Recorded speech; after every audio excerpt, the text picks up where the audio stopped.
Halo teman-teman, perkenalkan nama saya Selvi Anita Arisandi. Hari ini saya akan memberikan penjelasan singkat mengenai dua dari nilai-nilai dasar ASN, yaitu berorientasi pelayanan dan akuntabel. Yang pertama adalah berorientasi pelayanan. Panduan perilaku atau kode etik dari nilai tersebut yang pertama, memahami dan memenuhi kebutuhan masyarakat.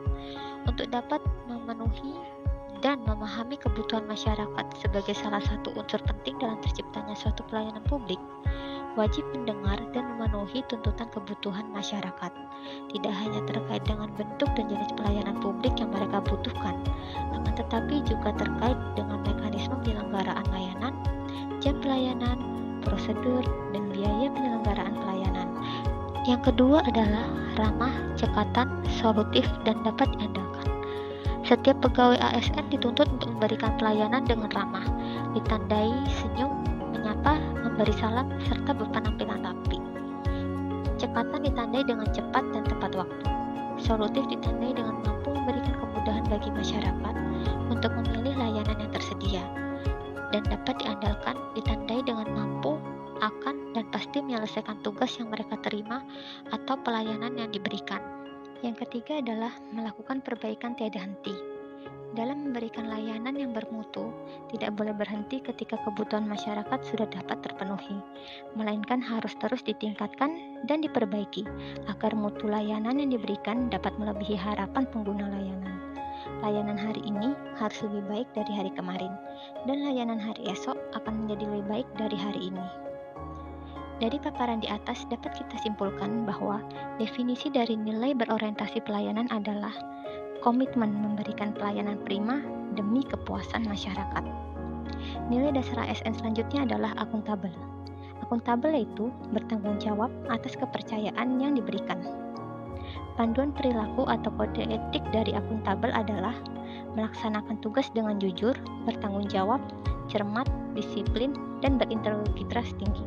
Yang kedua adalah menggunakan kekayaan dan barang milik negara secara bertanggung jawab, efektif, dan efisien. Dan yang ketiga adalah tidak menyalahgunakan kewenangan jabatan.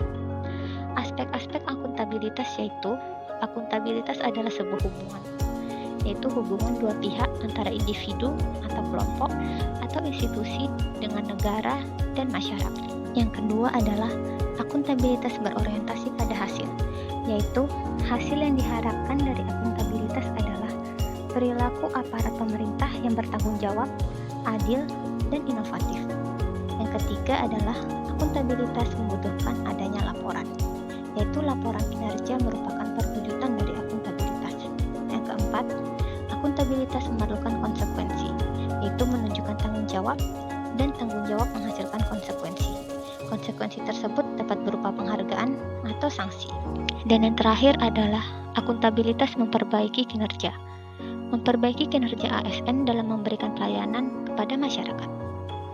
Menurut Bovens, akuntabilitas publik memiliki 3 fungsi utama, yaitu berperan sebagai demokrasi, berperan sebagai konstitusional, dan berperan sebagai belajar.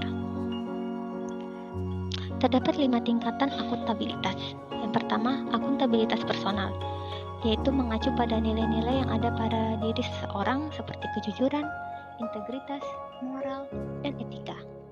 Yang kedua adalah akuntabilitas individu, mengacu pada hubungan antara individu dan lingkungan kerjanya. Yang ketiga adalah akuntabilitas kelompok, yaitu pembagian kewenangan dan semangat kerjasama yang tinggi antar berbagai kelompok yang ada dalam sebuah institusi, yaitu memainkan peran yang penting dalam tercapainya kinerja organisasi yang diharapkan. Yang keempat, akuntabilitas organisasi, yaitu mengacu pada hasil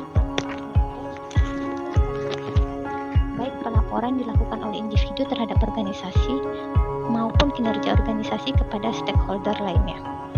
Yang terakhir adalah akuntabilitas stakeholder, yaitu tanggung jawab organisasi pemerintah untuk mewujudkan